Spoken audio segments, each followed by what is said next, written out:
Bonjour, je suis Paul Alexis, je suis le fondateur de Cette Famille et je suis très heureux de vous recevoir aujourd'hui dans notre super maison Cette Famille de la Barre-en-Ouche.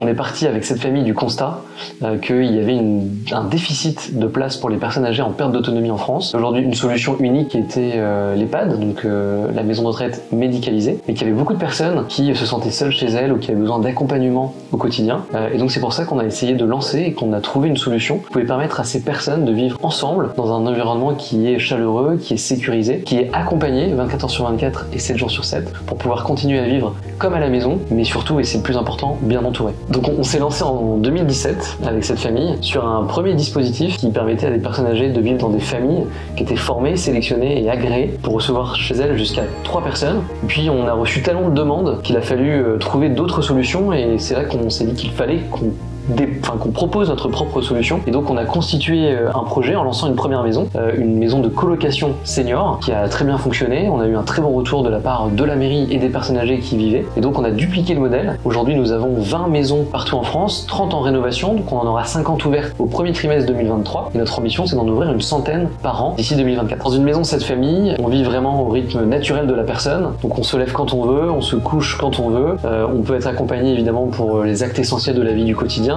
notamment la préparation du repas. Ce sont tous les colocataires qui vont préparer le repas ensemble avec des menus qui sont définis justement ensemble en début de semaine. Et puis il y a l'accompagnement de la personne de l'auxiliaire de vie qui est présente à ce moment-là dans la maison pour justement pouvoir les accompagner et les aider à cette préparation du repas et à ce que ça soit un moment convivial, finalement un moment comme à la maison. Je m'appelle Antoinette, j'ai 90 ans. J'ai choisi la colocation senior pour pas être toute seule, parce que je ne pouvais plus être toute seule et mes enfants ne voulaient pas me laisser toute seule. Les avantages, c'est qu'on s'occupe bien de moi. Les filles sont très gentilles, qu'on mange bien, on est très bien accueillis, on dort bien. Et je vis à mon rythme, c'est convivial, je suis comme chez moi. Je vais au marché, je donne à manger aux poules, j'aide à éplucher les légumes, je vis de lave-vaisselle, tout ce que je peux faire, moi, pour soulager un petit peu les filles. On joue, on fait notre sieste, après on fait la collation, et puis après, on regarde la télé, puis voilà, quoi. Puis après, on remet la table pour le soir, et puisque la journée est passée, quoi.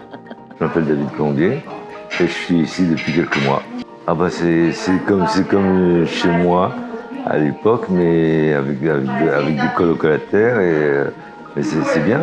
Pour faire vivre une maison Cette Famille, il faut 6 personnes qui vont tourner dans la maison. Ça va être un rythme, une rotation qui va permettre d'avoir une présence toujours dans la maison et de pouvoir pallier aux week-ends, aux jours fériés et aux heures de nuit. Donc on a 6 personnes qui vont se relayer, que les colocataires connaissent très bien. Alors c'est un avantage essentiel pour ces personnes qui viennent travailler dans les maisons, c'est qu'elles n'ont pas des déplacements à faire entre chaque personne. Elles arrivent, elles déposent leur petite valise, puis elles viennent pour la journée. Donc ça leur permet aussi d'avoir de moments de convivialité, de pouvoir partager un café et puis d'avoir le temps, de prendre vraiment du temps avec l'ensemble des colocataires. Et peut-être qu'une journée, c'est une personne qui va avoir besoin de plus que l'autre. Et donc, on va pouvoir prendre le temps pour chacun de s'adapter au rythme durant la semaine.